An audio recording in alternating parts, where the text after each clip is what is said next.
We are at the bus station about to see Mount Fuji on a budget. Now there's plenty of tour buses that you can book with and pay hundreds of dollars. But our tickets were $20 round trip, so let's see how today goes. Right now we are at the Busta Shinjuku, the expressway bus terminal here in Shinjuku, Tokyo. And I'm seeing clouds. I hope we get to see Mount Fuji. Fingers crossed, because it's never guaranteed. But we Googled the Mount Fuji view predictions, and it said today was 100% for the morning and 100% for the afternoon. So we're really hoping we can see Mount Fuji unobstructed. We made it onto the bus. Should be a 2-hour ride to Mount Fuji or like the surrounding lakes. Specifically, we're going to Kawaguchi Station.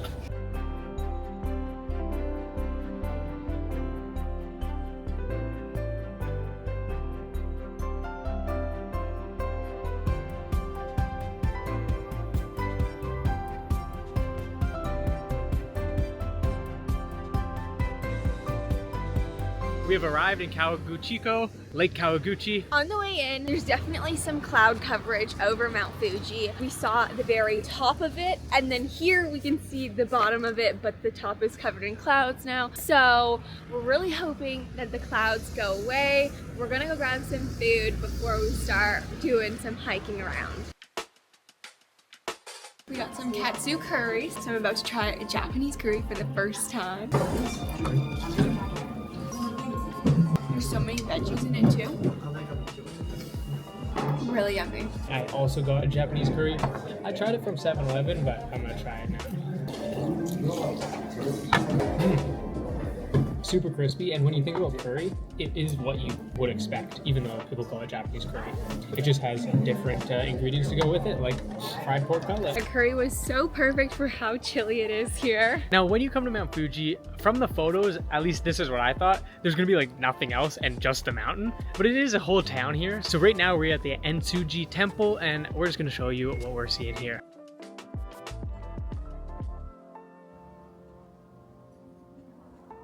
Guess we won't be seeing much. We are now headed to the hike for the Mount Fuji ropeway here by Lake Kawaguchi. And it's a 45-minute hike. Should be kind of peaceful, and then beautiful views of the mountain. I'm curious to see how many people are up there. It's currently about 12:30, so hopefully it's not too busy. Hopefully. But even if it is, we have a secret stop next that hopefully shouldn't have any people around.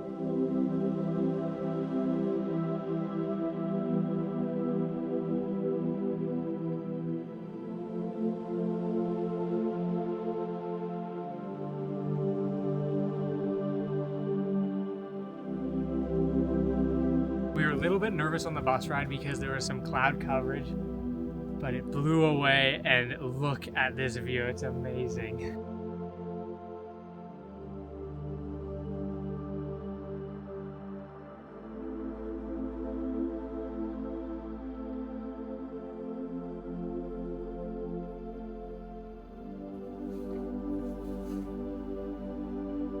This mountain is so cool to have viewpoints of because it's so massive and just like fantastic to look at that it looks fake.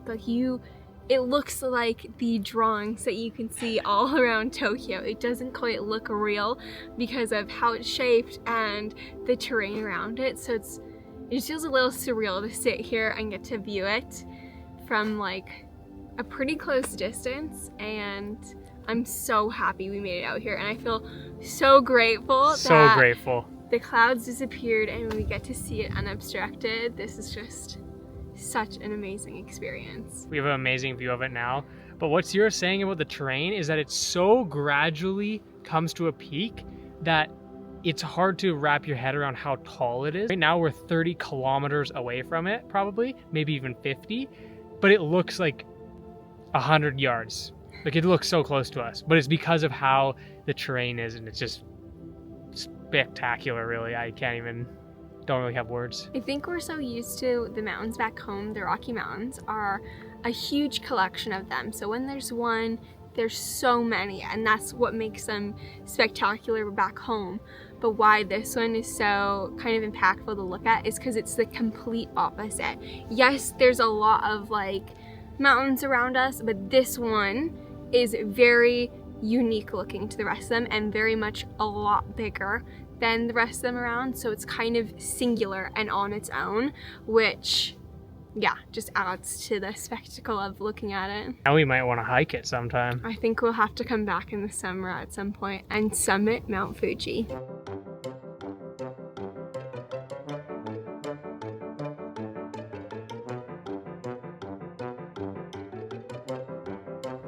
Crazy.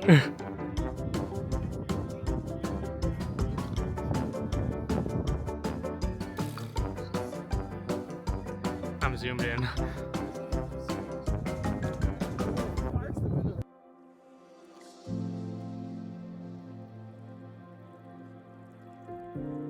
We've just made our way down to the lake here, Lake Kawaguchiko, and the view is insane of Mount Fuji from here. The lake just adds a little extra sprinkle of magic and it makes it look so insane. We've made our way around the lake to get the perfect viewpoint. Look at this.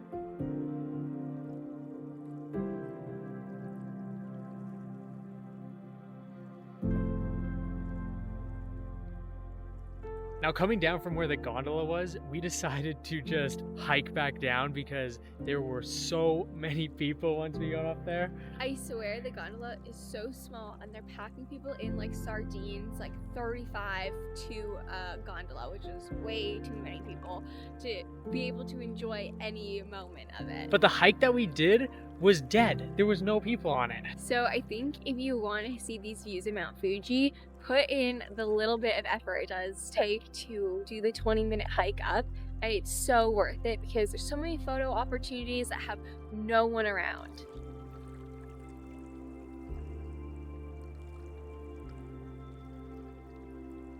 On our way back to the bus, we have stopped at the famous Lawson's, where usually you can see Mount Fuji right behind, but our window has closed for today.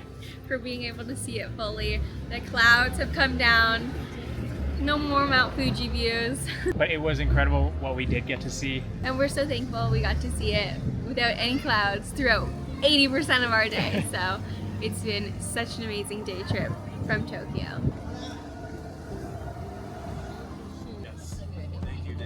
We are getting ready to catch the bus back, but we stopped at 7-Eleven, of course, to grab a little treat before we head back. This is what I'm grabbing. I have been eyeing this since we got here.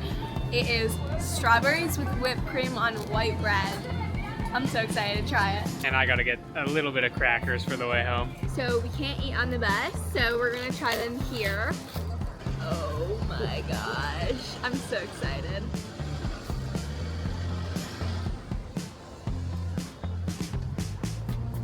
Yum. Super simple. It's just white bread with whipped cream and strawberries, but It's like the essence of strawberry shortcake though. it's yummy.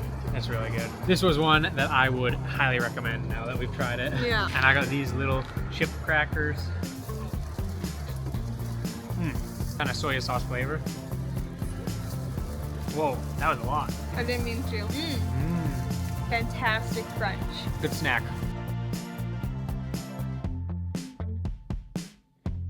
Arriving back in the Shinjuku area of Tokyo, we went to Shogun Burger, a 100% Wagyu burger shop with the awards to back it up. We started with a fry plate, a plate of onion rings, fries, and chicken, which I thought was absolutely delicious and just what I needed after our big day. I always love the sides at a burger shop, so I was so happy to get a share plate to try everything, including a sip of Tanner's milkshake. Occasionally I like to get a milkshake and I never regret it. Not in this case either.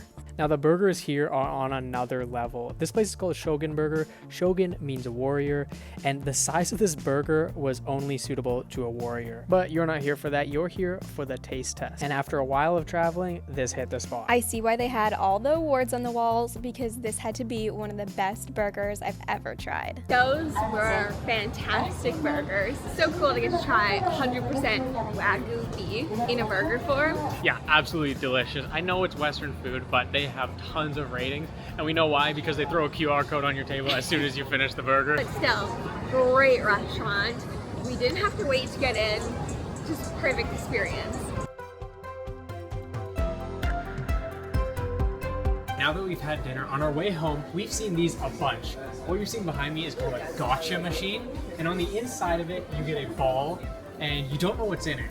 There's a lot of different options. For example, this one has a bunch of different cats on it.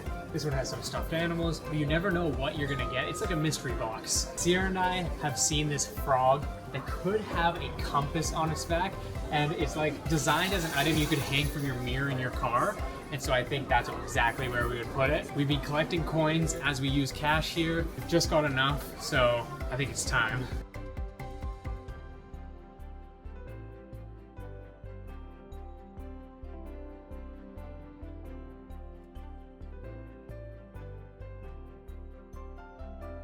This is the mystery ball that you get. We have no idea what is inside. Our fingers are crossed. Now let's open it up.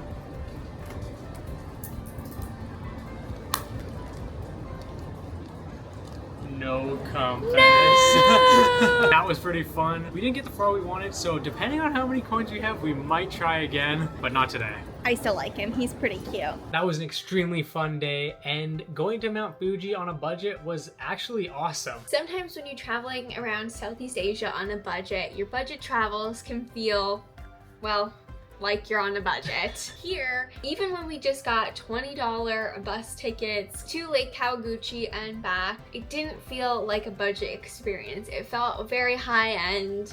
It felt like we were getting the same experience as anyone else that was spending hundreds of dollars on their tour tickets. So Japan is definitely one of those places where if you look for it, you can find some really cool things to do on a budget. Not always gonna be that easy, but it's definitely worth it. See you in the next one.